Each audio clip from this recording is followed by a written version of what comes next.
Bienvenue une fois de plus, chers amis, à l'émission d'études bibliques Prophecy Odyssey.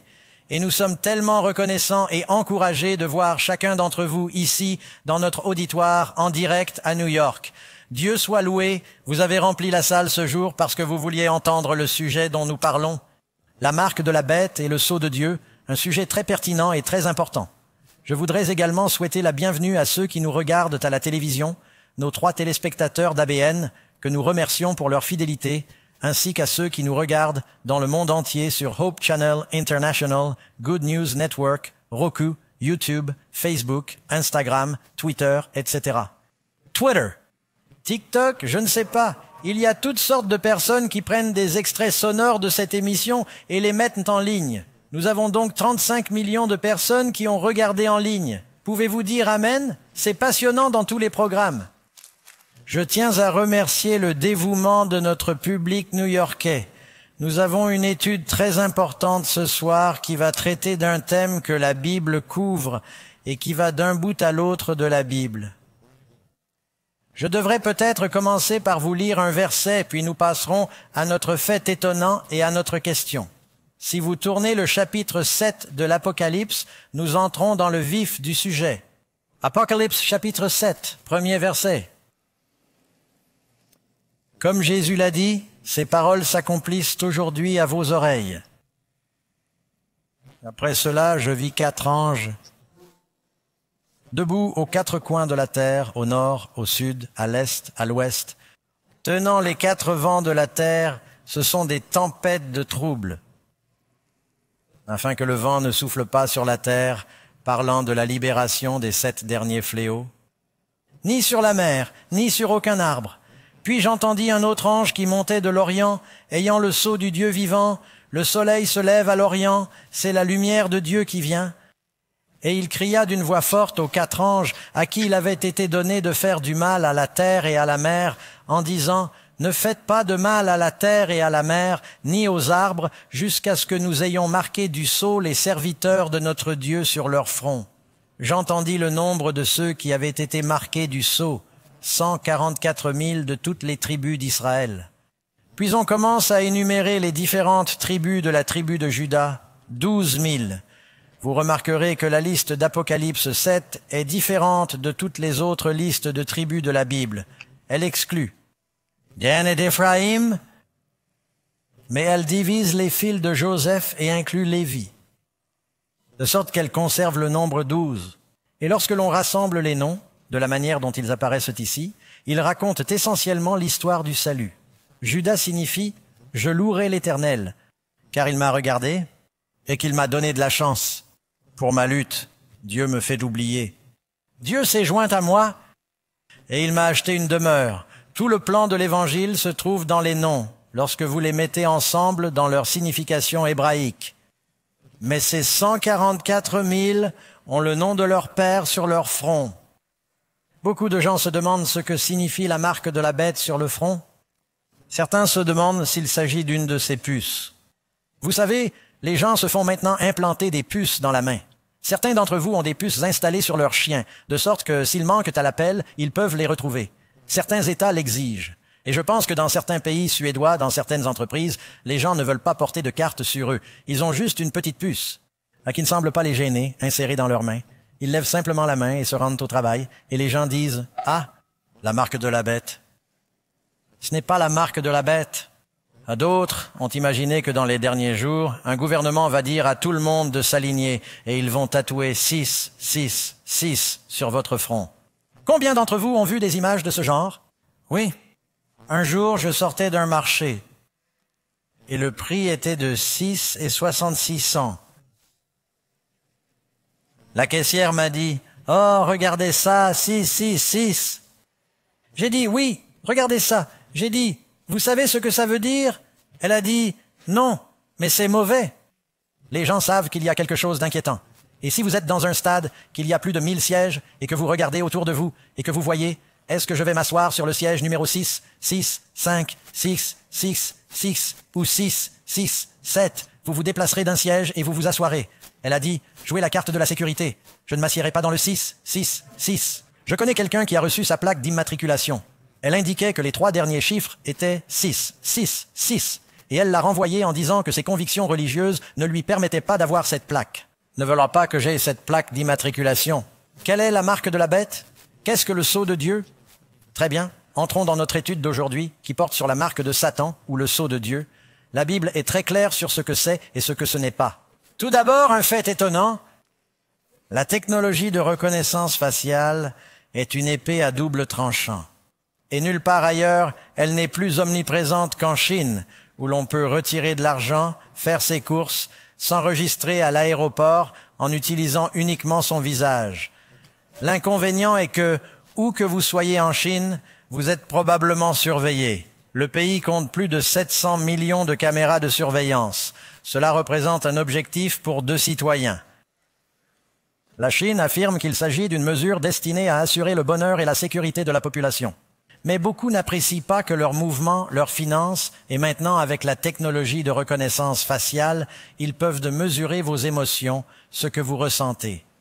Tout est surveillé. Et si les gens ne se qualifient pas comme de bons citoyens solidaires, ils découvrent parfois que lorsqu'ils vont au magasin pour acheter quelque chose, on leur dit « Vous ne remplissez pas les conditions requises. Vous ne pouvez pas acheter, vous ne pouvez pas vendre. » Mais ce n'est pas la marque de la bête. Grâce à de puissants superordinateurs, le système de reconnaissance faciale du pays est capable de scanner tous les visages des 1,4 milliard de citoyens chinois en 1 seconde.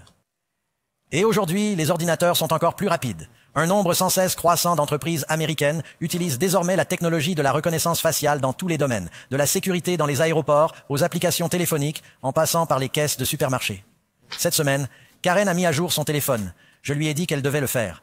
Cela faisait plusieurs années. Elle m'a dit « Mon téléphone n'arrête pas de s'allumer tout seul. » Le type lui a répondu que c'était parce que vous aviez installé un système de reconnaissance faciale et qu'en voyant votre visage, il se mettait en marche. Elle ne s'en rendait même pas compte. Chaque fois que nous quittons le pays, nous y revenons. Karen et moi faisons partie de ce qu'on appelle l'entrée globale. Avant, j'avais mes empreintes digitales. J'appuyais mes empreintes digitales dessus, ce qui n'a jamais très bien fonctionné parce que mes empreintes digitales étaient toutes usées par mes années passées à faire du bois de chauffage. Aujourd'hui, on me demande simplement d'enlever mes lunettes. Bien, ils prennent votre iris ou votre visage, ou les deux. Certains marchés repèrent les voleurs à l'étalage chronique. Ils les prennent en photo. Lorsqu'ils essaient de revenir sur le marché, ils leur disent « Vous n'êtes pas le bienvenu ici. Au revoir. » Ce qui n'est pas si mal. Comme je l'ai dit, cette technologie peut être une arme à double tranchant. Mais ce que nous savons, c'est que la Bible nous dit que dans les derniers jours, et même maintenant, tout le monde est divisé en 2 catégories. Jésus a dit, « Si vous n'êtes pas avec moi, vous êtes contre moi. » Le Christ a dit qu'il y avait 2 chemins. Il y a le chemin droit et étroit qui mène au salut. Peu de gens la trouvent parce que peu de gens la cherchent. Et puis il y a le large chemin de la destruction sur lequel la plupart d'entre eux sont engagés. Dieu vous a amenés ici parce qu'il vous veut dans son royaume, mes amis. Amen. Au tout début de la Bible, on nous parle des 2 fils. Les 2 fils originels d'Adam et d'Ève, Caïn et Abel. Ils sont tous 2 allés faire une offrande à Dieu. Dieu avait dit que pour que leurs péchés soient pardonnés, il fallait le sang d'un agneau. Caïn s'est dit, « C'est un peu compliqué. Cela n'a pas de sens pour moi. Je vais le faire à ma façon. » Et il a modifié le culte pour l'adapter à ses propres traditions. Dieu n'a pas accepté son offrande. Le feu est descendu et a accepté l'offrande d'Abel. Rien n'est descendu sur l'offrande de légumes et de fruits, sauf des mouches à fruits pour Caïn. Abel dit, « Mon frère, tu dois suivre le Seigneur, suivre sa parole. » Il se mit en colère et les désobéissants qui adoraient la mauvaise voie persécutèrent et tuèrent celui qui adorait la bonne voie. C'est le début de la Bible. Allez jusqu'à la fin de la Bible. C'est la même histoire. Qui a crucifié Jésus? Son propre peuple. Qui avait la Bible? Qui prétendait servir Dieu? Cela se reproduira dans les derniers jours. Ceux qui vous tueront, dit Jésus, penseront qu'ils servent Dieu. Voyons ce que dit la Bible. Amen. Première question. Commençons tout de suite notre étude de ce soir. La première question est la suivante. Qui est protégé par les 7 derniers fléaux? La Bible nous dit dans l'Apocalypse, chapitre 7, verset 3, « Ne faites pas de mal à la terre, ni à la mer, ni aux arbres, jusqu'à ce que nous ayons quoi? jusqu'à ce que nous ayons scellé les serviteurs de notre Dieu sur leur front. À tout le monde pense que je ne veux pas de la marque de la bête, mais qu'il faut avoir le sceau de Dieu. Toutes les marques de la Bible ne sont pas mauvaises. Certaines marques sur le front sont bonnes. Vous vous souvenez que pour que les enfants d'Israël soient protégés des fléaux qui frappaient l'Égypte ancienne, ils sacrifiaient un agneau et plaçaient le sang de l'agneau sur la porte de leur maison. Votre corps est un temple du Saint-Esprit. C'est pourquoi le fait d'avoir la marque ou le sceau de Dieu sur votre front est quelque chose de positif. Regardez avec moi dans le livre d'Ézéchiel.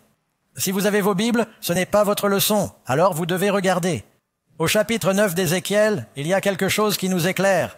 Je vous ai dit que la clé pour comprendre l'Apocalypse est de connaître l'Ancien Testament.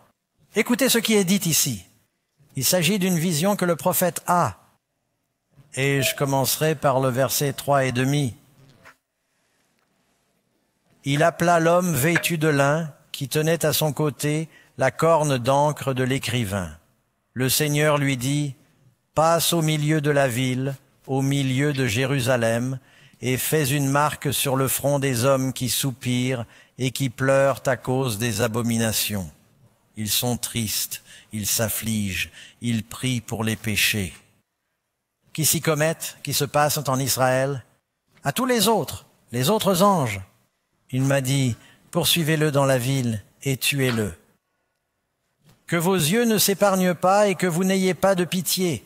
Tuez par interdit les vieux et les jeunes filles, les petits-enfants et les femmes.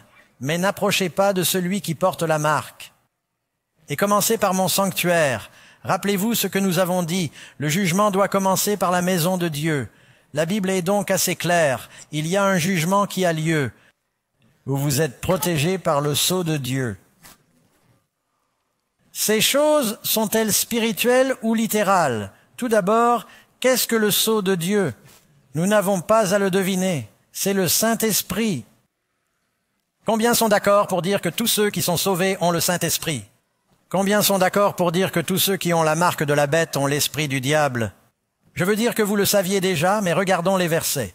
2 Corinthiens 1, 22, qui nous a scellés et nous a donné l'esprit dans nos cœurs comme garantie.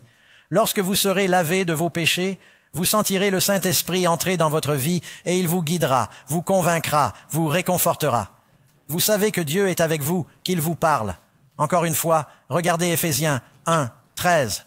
Après avoir cru, vous avez été quoi? Scellés par le Saint-Esprit de la promesse. Mes amis, Jésus a dit, « Si vous ne naissez pas de l'eau, du baptême et de l'Esprit, vous ne pouvez pas entrer dans le royaume des cieux. Nous devons être scellés par le Saint-Esprit. » Lisez-en un autre, Éphésiens 4, verset 30. « N'attristez pas le Saint-Esprit de Dieu par lequel vous avez été quoi? Scellés pour le jour de la rédemption, ne l'attristez pas. L'Esprit de Dieu va vous convaincre de pécher. Quand vous péchez, vous attristez l'Esprit. Et vous devez donc écouter la direction de l'Esprit, et l'Esprit vous encouragera toujours à obéir à la parole. Mais il y a quelque chose de plus. Je veux dire que ce n'est pas seulement l'esprit du diable et l'esprit de Dieu. Nous le savions déjà en quelque sorte. Il y a quelque chose d'autre que Dieu nous dit. Deuxièmement, quel est ce sceau que les justes ont sur leur front?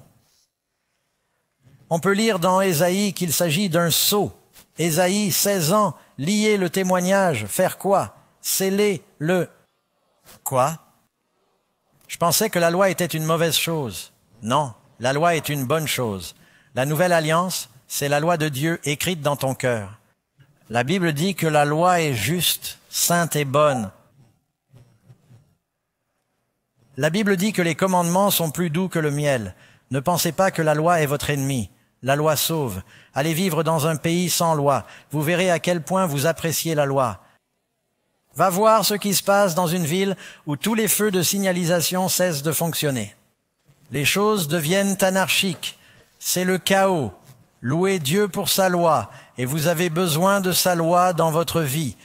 Liez le témoignage, scellez la loi parmi mes disciples. Un sceau a généralement 3 caractéristiques. Tout d'abord, il décrit la fonction de l'autorité.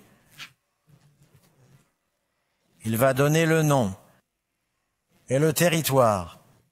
Par exemple, dans la Bible, on trouve le sceau de Cyrus, c'est son nom.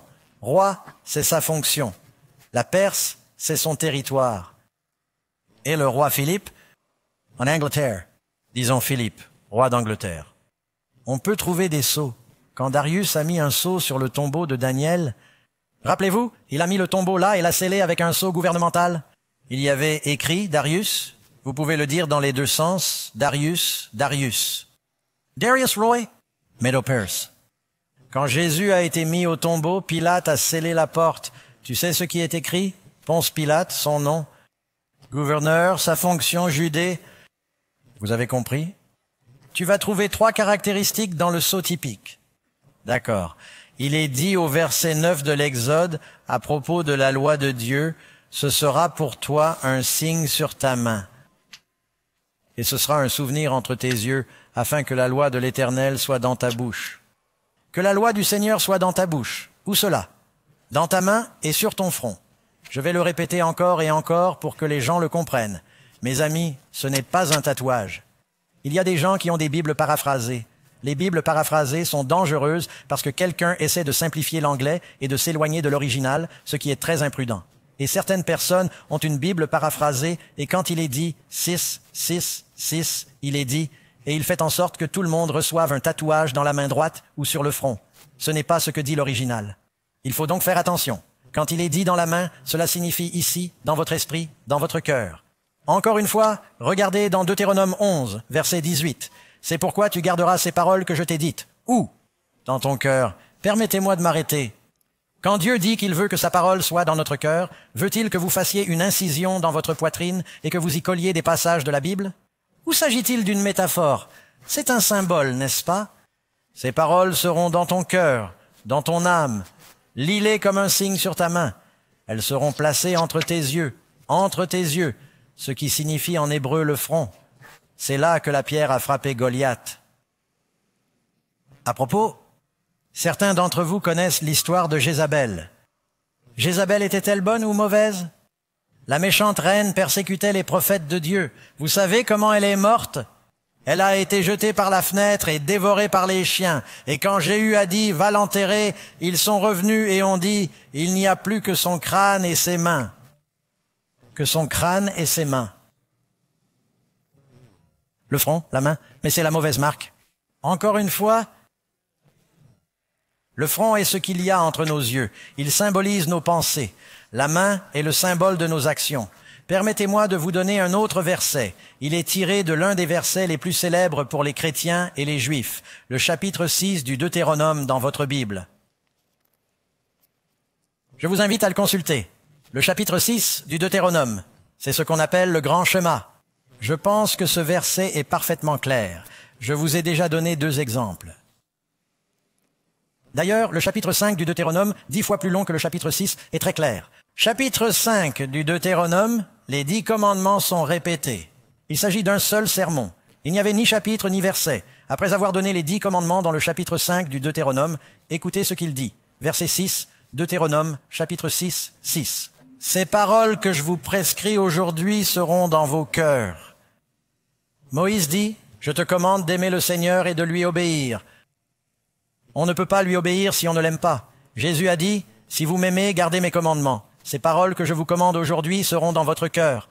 Enseignez-les diligemment à vos enfants. Amen. Vous vous demandez pourquoi il y a tant de crimes aujourd'hui. Les parents enseignent-ils la loi de Dieu à leurs enfants? Enseignez-les diligemment à vos enfants. Parlez-en quand vous êtes assis dans votre maison, quand vous marchez sur le chemin, quand vous vous couchez pour le culte du soir, quand vous vous levez pour le culte du matin. Tu les liras comme un signe sur ta main. Elles seront sans front entre tes yeux. Tu les écriras sur les poteaux de ta maison et de tes portes. Les Juifs prenaient cela au pied de la lettre, et les pharisiens juifs prenaient de petits passages de l'Écriture. Ils les enroulaient, les mettaient dans une petite boîte qu'ils accrochaient à leur front, ce qu'on appelle un phylactère, où ils l'attachaient, comme vous l'avez probablement vu, au poignet de certains juifs orthodoxes, un morceau de cuir contenant un petit morceau de parchemin. Mais il est également dit qu'il est censé être dans votre cœur. C'était un symbole. Cela ne vous servira à rien de l'accrocher à votre tête s'il n'est pas dans votre cœur. Dieu veut que nous pensions à sa loi, que nous soyons guidés par sa loi. Cela doit se voir dans nos actions. Nous devrions méditer, lire les psaumes 1 à 19 sur la loi du Seigneur. Est-ce que cela a un sens? Donc si je vais vous pouvez rentrer chez vous après cette déclaration. Ne le faites pas, mais vous pourriez. Vous aurez le sermon. Si vous n'avez pas la loi de Dieu dans votre tête, dans votre main et dans votre cœur, il faut commencer par le cœur, et ensuite ce sera dans la tête et dans la main, n'est-ce pas? Vous aurez la marque de la bête. Ce n'est pas si compliqué. Mais il y a quelque chose de plus spécifique que vous voulez savoir. Troisièmement, lequel des 10 commandements contient les éléments d'un sceau? L'un des 10 commandements a un titre, un nom, il a un territoire et une fonction. Toutes ces choses s'y trouvent. Regardez le 4e commandement. Car en 6 jours, et vous l'avez ici, en 6 jours qui? Le Seigneur, c'est son nom. Il a créé, il a fait, il est créateur. C'est sa fonction. Les cieux et la terre, la mer, c'est son territoire, c'est tout. Et tout cela est en lui. Je vous l'ai dit, amis qui l'avaient fait, pensez-y encore. Ce sont les paroles les plus saintes du monde. Prononcées par la voix de Dieu, écrites par son doigt, il les veut dans notre cœur. Quand vous pensez à la terre sainte, vous pensez à Israël. Quand on pense à la ville sainte, quelle ville? Jérusalem. Vous pensez à la montagne sainte, quelle montagne? Le mont Sion, le mont Moria. Et qu'est-ce qui a été construit sur cette montagne? Le temple sacré. Et qu'y avait-il dans le temple sacré? Il y avait le lieu saint. Et dans le lieu saint, vous traversiez le voile, vous entriez dans quoi? Le Saint des Saints. Appelé le Très Saint, le sanctuaire intérieur. Et dans le Saint des Saints, il y avait une chose. Qu'est-ce que c'était? L'Arche sainte de l'Alliance. Et dans l'Arche sainte de l'Alliance, qu'y avait-il? La Sainte Loi de Dieu. Et dans la Sainte Loi de Dieu, on trouve le mot saint une seule fois. Devinez où il se trouve? C'est dans le plus long des 10 commandements. À se souvenir du jour du sabbat pour le sanctifier, car c'est un signe. Et il veut qu'il soit dans nos cœurs, amen? Ce commandement fait la différence pour Dieu. Tous les commandements sont importants, n'est-ce pas? Mais ne le manquez pas, il est au milieu de la loi, et c'est le seul commandement qui commence par le mot « se souvenir ». Et pourtant, il y a des pasteurs qui disent à leurs gens que c'est le seul commandement que nous sommes censés oublier. Il y a vraiment quelque chose qui ne va pas si vous êtes un chrétien biblique.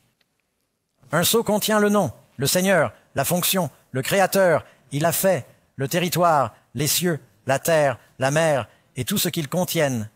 4e question. Qu'est-ce que Dieu a donné comme signe spécial de sa puissance? Il a dit, c'est aussi un signe. Ézéchiel 20, verset 12, « Je leur ai aussi donné mes sabbats pour qu'ils soient un signe de quoi? » Il s'agit d'un signe particulier du peuple de Dieu. Mes sabbats sont un signe entre moi et eux, afin qu'ils sachent que je suis le Seigneur qui sanctifie. Sanctifier signifie que je les rends saints. Vous trouvez le mot sabbat, saint. Si vous ne voulez pas donner votre temps à Dieu, si vous n'avez pas de temps saint, alors vous n'êtes pas saint. D'ailleurs, Dieu a dit qu'un 10e de votre argent est consacré à l'Éternel.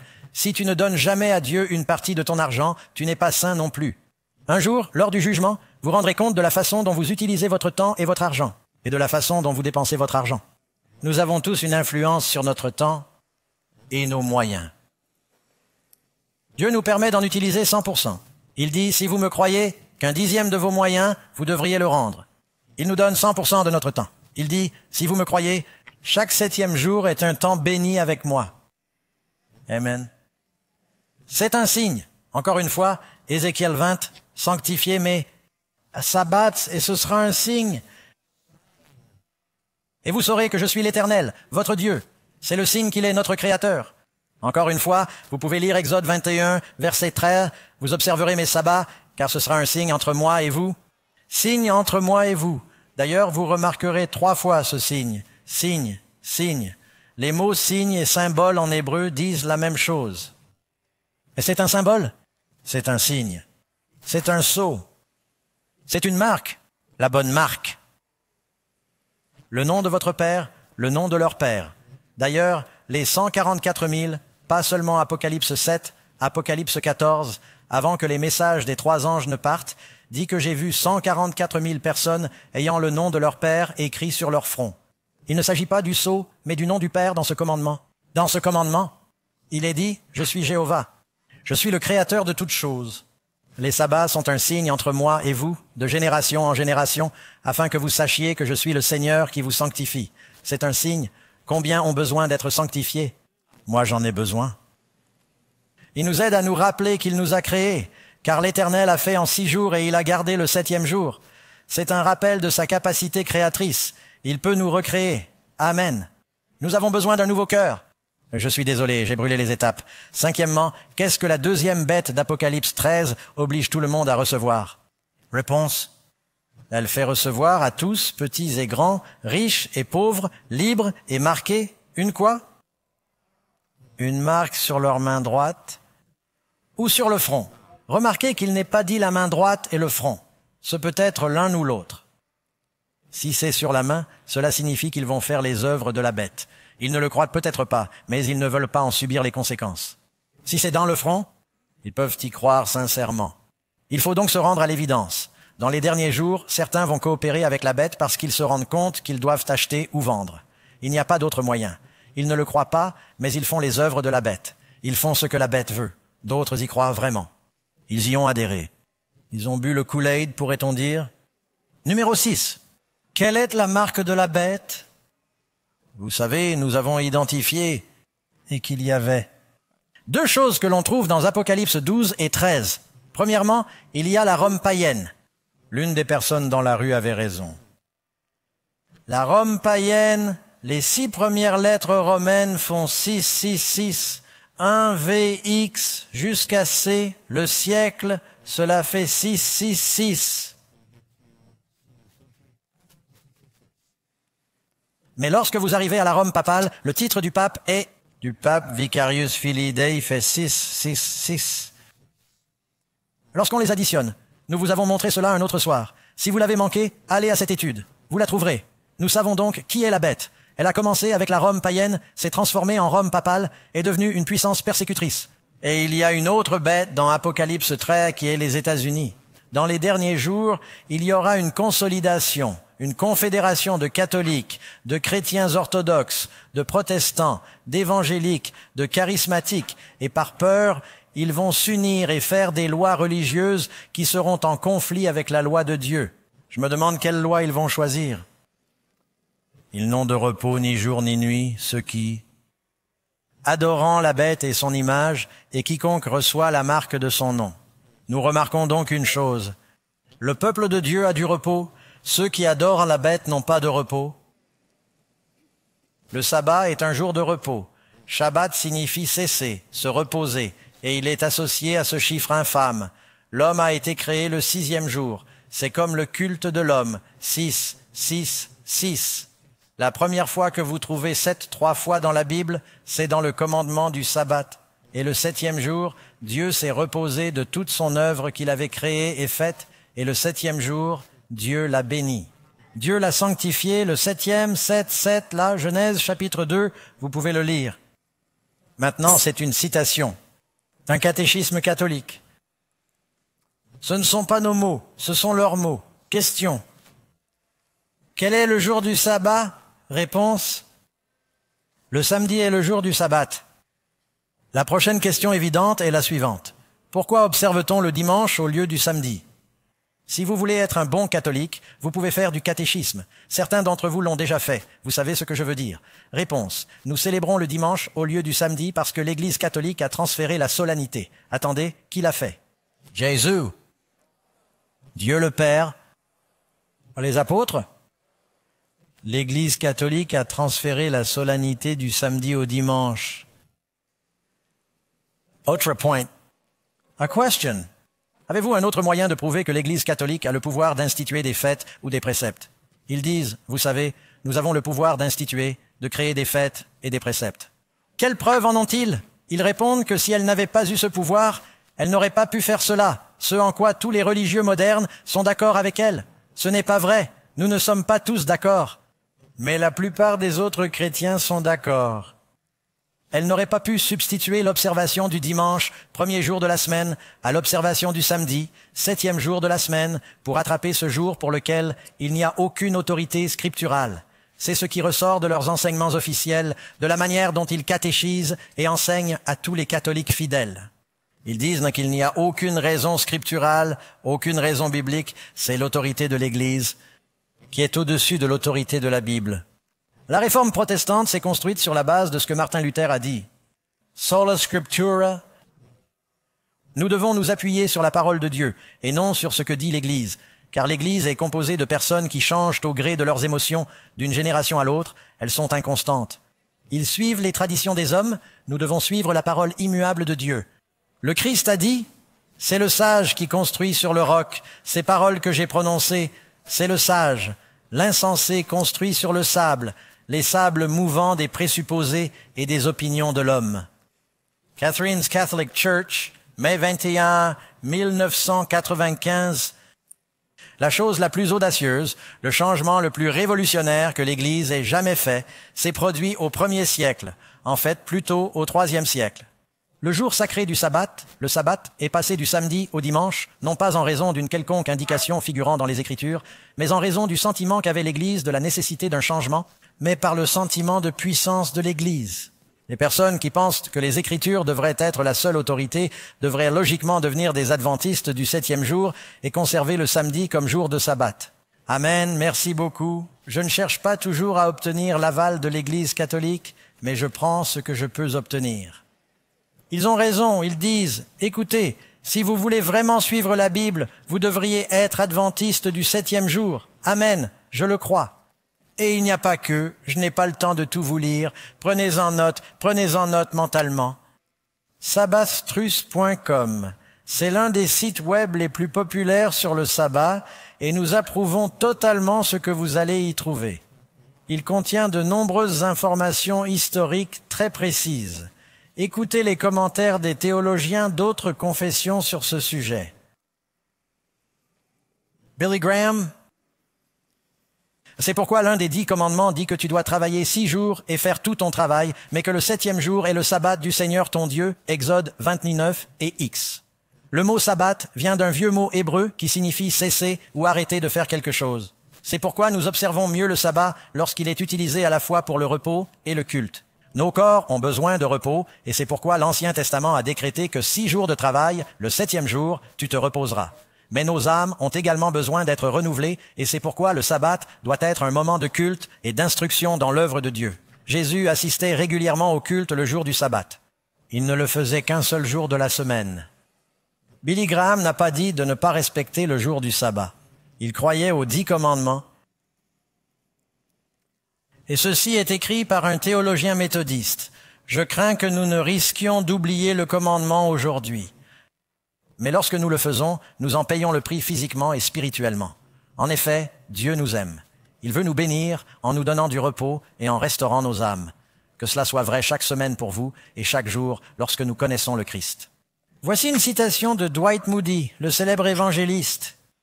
Le sabbat était obligatoire en Éden. Il est resté en vigueur depuis l'Éden. Quel jour de la semaine était-il en Éden? Le 7e jour. Il est resté en vigueur depuis lors.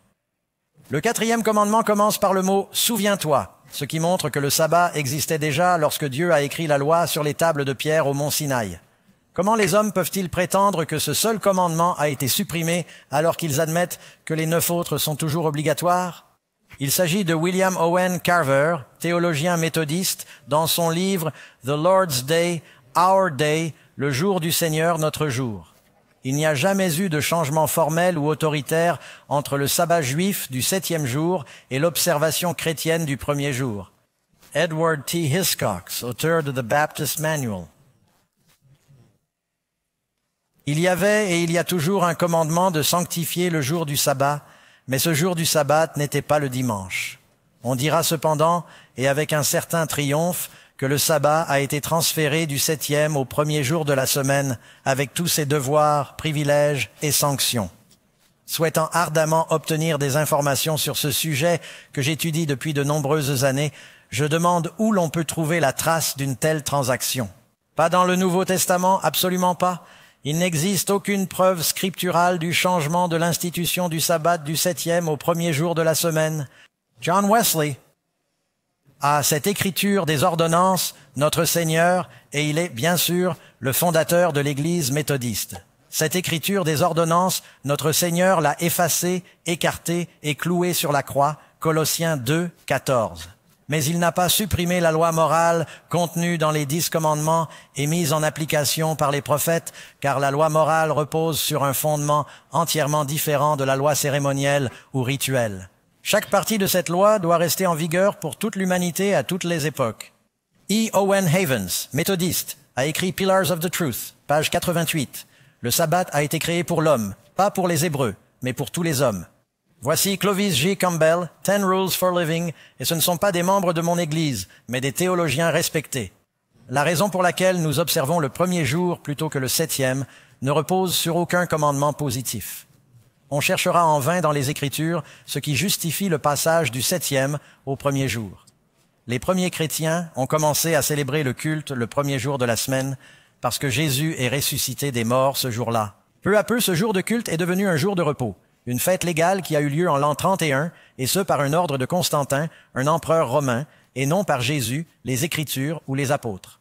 Je vous pose donc la question que Pierre a posée au Sanhédrin.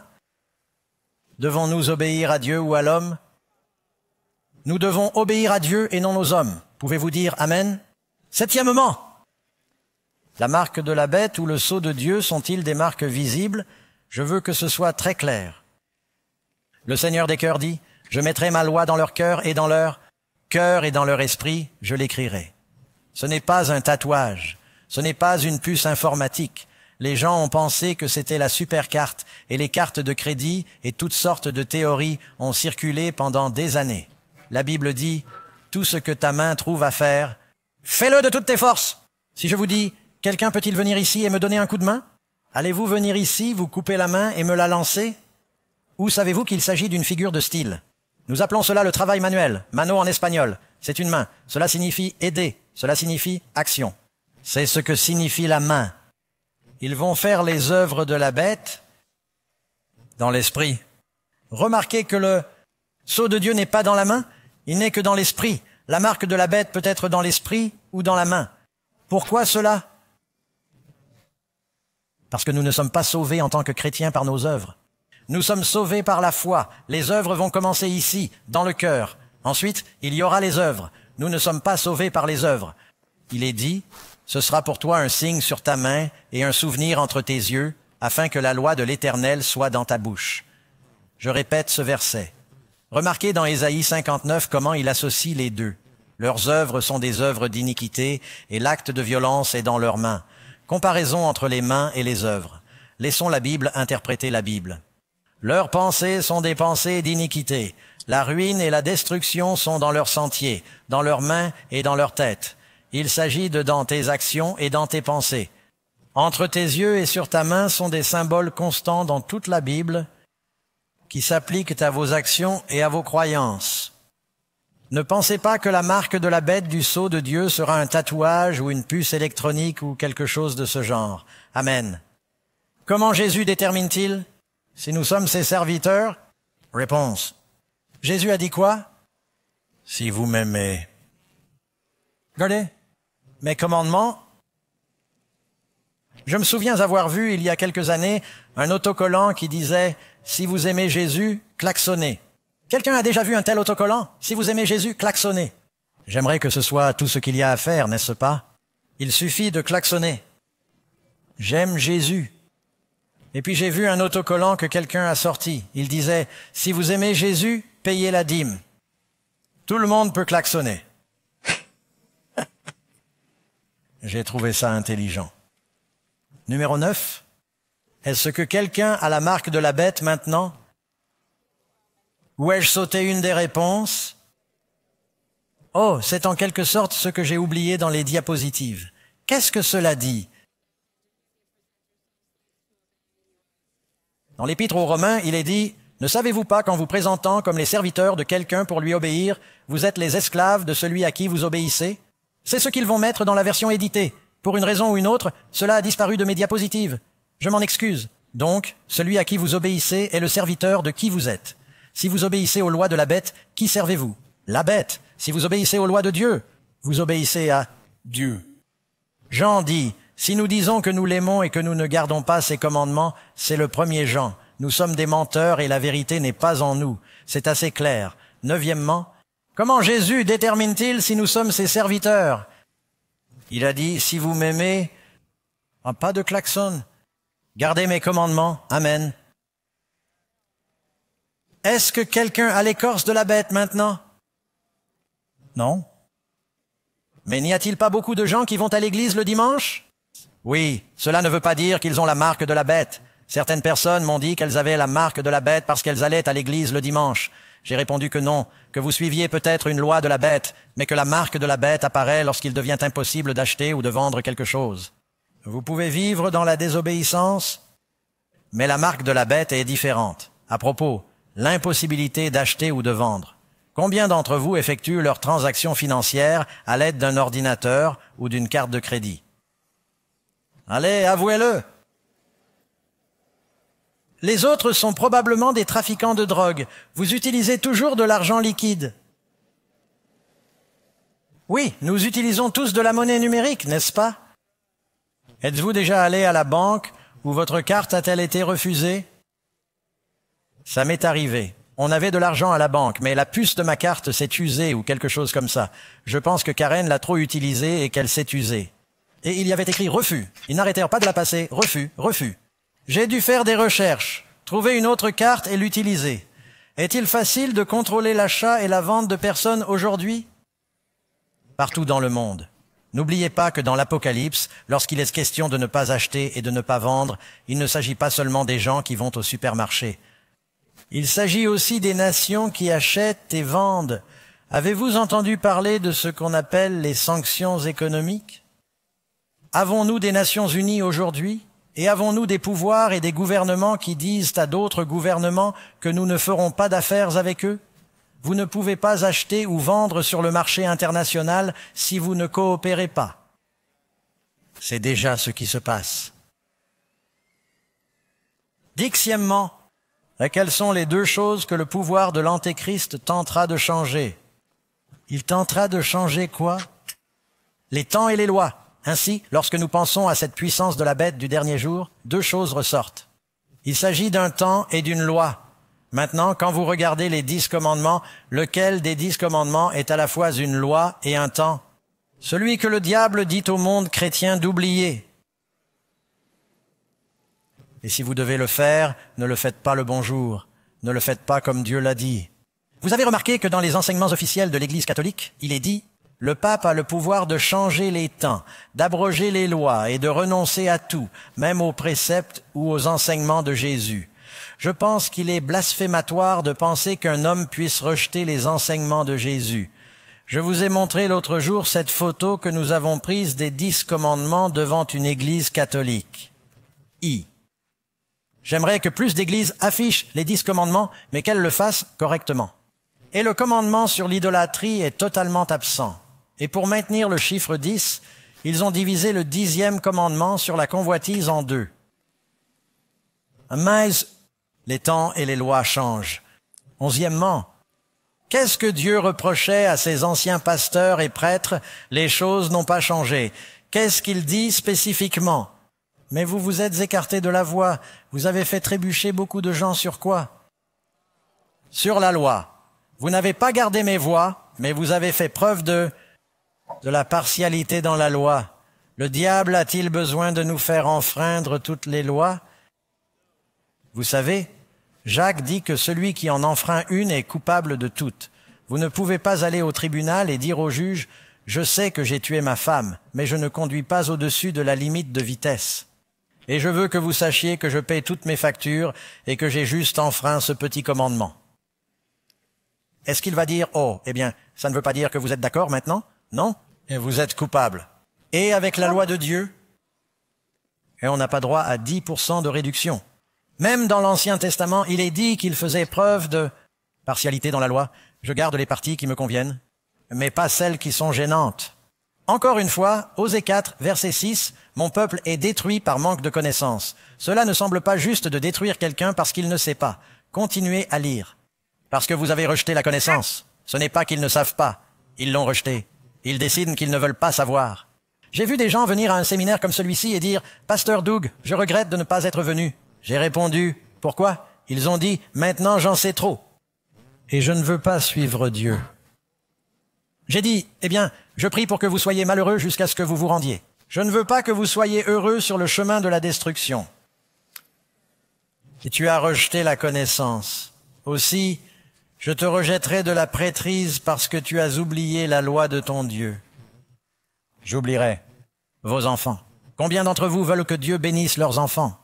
Laissez-moi vous donner une promesse dans la Bible, dans le livre du Deutéronome, chapitre 5, verset 29. Oh, c'est Dieu qui parle. C'est Dieu qui parle. Oh, que mon peuple garde toujours tous mes commandements afin qu'il soit heureux pour lui et pour ses enfants après lui. Vous voulez bénir vos enfants? Obéissez à ses commandements. Ils verront votre exemple et il les bénira et les protégera. Quels sont les commandements spécifiques que Dieu reproche aux chefs religieux d'avoir violés? Réponse, il dit que vous avez méprisé mes choses saintes et profané mes sabbats. Ces prêtres ont violé mes lois. Ézéchiel 22, 26. Ils ont profané mes choses saintes. Ils n'ont pas distingué ce qui est saint de ce qui est impie. Ils ont détourné leurs yeux de mes sabbats, de sorte que je suis profané au milieu d'eux. Et j'ai beaucoup d'amis qui sont de grands pasteurs, des pasteurs de télévision. Vous reconnaîtriez leurs noms. Ce sont des amis. Je les aime. Lorsque nous parlons de questions comme celle-ci, c'est comme si, Doug, nous n'allions pas sur ce terrain. N'allons pas sur ce terrain. Et ils savent qu'ils n'ont pas les Écritures. Ils ne veulent donc pas en discuter. Ils se cachent les yeux. 13e question. Quel péché spécifique Dieu ordonne-t-il à ses dirigeants de dénoncer? Ésaïe 58, verset 1, criez à haute voix. C'est ce que nous faisons ici, à ce séminaire. Nous le faisons à travers les médias du monde entier, en disant à l'Église, réveillez-vous. N'épargnez pas, ne vous retenez pas, soyez honnêtes. Élevez votre voix comme une trompette. Dites à mon peuple ses transgressions. Qu'est-ce qu'une transgression? Enfreindre la loi de Dieu. Nous avons besoin d'un sauveur contre le péché. Si tu ne sais pas ce qu'est le péché, tu ne voudras pas de sauveur, n'est-ce pas? Si tu détournes ton pied du sabbat, si tu ne fais pas ton plaisir en mon saint jour, on l'appelle le sabbat de l'Éternel. Ce n'est pas le sabbat des Juifs. Il dit mon saint jour et appelle le sabbat un plaisir. Ce n'est pas un fardeau. C'est une bénédiction, mes amis. Il a béni ce jour. Il ne l'a pas maudit. Dites Amen. Il veut que vous soyez bénis. Vous appelez le sabbat un délice, le saint de l'Éternel, honorable. Alors vous ferez vos délices dans le Seigneur. Combien veulent se délecter? Vous voulez une vie abondante. Lorsque vous décidez d'accepter Jésus et de le suivre pleinement, que se passe-t-il, mes amis? Qu'a dit Jésus? Ainsi parle le Seigneur. Tenez-vous sur le chemin, regardez et demandez les anciens sentiers où se trouve le bon chemin. Marchez-y et vous trouverez le repos pour vos âmes. Pour vos âmes. Jésus a dit dans la grande invitation, « Prenez mon joug sur vous. Prenez mon joug sur vous. La vie est faite de fardeaux. Il dit que mon fardeau est léger. Prenez mon joug sur vous. Apprenez de moi. Je suis doux et humble de cœur et vous trouverez du repos pour vos âmes. » Le sabbat, c'est le repos, mes amis. Dieu veut que vous trouviez ce repos. Mais avant de pouvoir dire non à la marque de la bête, vous devez dire quoi? Oui à Jésus. Ceux qui adorent la bête n'ont de repos ni jour ni nuit. Jésus est venu à moi et je vous donnerai du repos. Le Seigneur veut que vous veniez à lui. Ceux d'entre vous qui sont ici, ceux qui regardent, certains d'entre vous ont partiellement remis leur vie au Seigneur, mais vous n'avez toujours pas le repos que vous recherchez. Vous êtes toujours troublés. Vous avez juste assez de religion pour vous rendre malheureux parce que vous n'avez pas dit à 100%, Seigneur, « Je suis à toi ». Vous avez quelque chose dans votre vie qui, vous le savez, vous sépare de Dieu et vous ne l'avez pas remis. Ou peut-être l'avez-vous remis et l'avez-vous repris, mais vous pouvez maintenant faire un abandon complet. Le Seigneur veut combien de votre cœur? Tout votre cœur, toute votre âme. C'est ce que nous avons chanté. Nous vous avons donné une carte de décision et nous avons des ouvriers ici en ce moment. Ils vont la distribuer. C'est notre dernière carte de décision. Certains ont été aux prises avec des décisions concernant le côté où ils se trouvaient tout au long de la semaine. Mes amis, il n'y a que deux routes. Il n'y a que deux routes. La vie, le bien et la bénédiction, la mort et la malédiction. Vous avez la marque de la bête, vous avez le sceau de Dieu, vous avez le chemin de la vie, vous avez le chemin de la destruction. Nous voulons vous encourager à accepter le mode de vie de nos amis à la maison. vous verrez que vous pouvez télécharger cette carte, la remplir et nous envoyer votre réponse à prophecyodyssey.com. Nous espérons que vous le ferez pour ceux qui sont ici. Elle est en espagnol d'un côté et en anglais de l'autre. Si vous avez le don des langues, vous pouvez faire l'un ou l'autre côté. Inscrivez votre nom sur la carte. Je vais prier pour vous dans 1 minute, mais je veux prier pour que vous preniez votre décision. Voici les questions que vous trouverez sur votre carte. Allez-vous décider maintenant de vous ranger sous la glorieuse bannière de la vérité du sabbat, d'obéir à Dieu et de trouver le repos, Jésus, votre sanctificateur et votre créateur? Première question. J'ai accepté Jésus comme mon sauveur et je désire suivre sa voie. Il s'agit du Christ. Il s'agit de trouver le repos en Christ. Il s'agit d'accepter le sang de Jésus et d'être livré. Cochez oui. Même si vous ne savez pas comment vous allez faire demain, prenez une décision maintenant, parce que si vous faites un pas de foi, Dieu ira vers vous. Amen. Deuxièmement, je choisis d'avoir le sceau de Dieu plutôt que la marque de la bête. Vous pensez que c'est une évidence, mais c'est quelque chose que vous pouvez choisir. Vérifiez-le maintenant. Dites, je veux votre sceau, je veux le Saint-Esprit à l'intérieur, je veux ta loi dans mon cœur, et vous la mettrez en pratique dans votre vie. Pouvez-vous dire Amen? Troisièmement, je veux observer tous les 10 commandements, y compris le 4e commandement qui dit « Souviens-toi du jour du sabbat ». Pasteur Doug, mais je pourrais avoir des problèmes avec cela dans ma famille, dans mon travail. Ne vous inquiétez pas encore à ce sujet.